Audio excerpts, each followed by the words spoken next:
There's a question from Sayyid Hassan on the YouTube. Assalamu alaikum, Dr. Zakir Naik. How are you? I am Sayyid Hassan from Hyderabad, India, civil engineer by profession. My question is one sheep ram is enough for one household for sacrifice?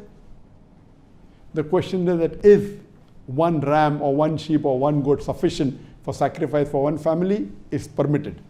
If you have the capacity and you want to sacrifice, very well, even sacrificing one goat or one sheep or one ram, and the Prophet did that, for the full family sufficient.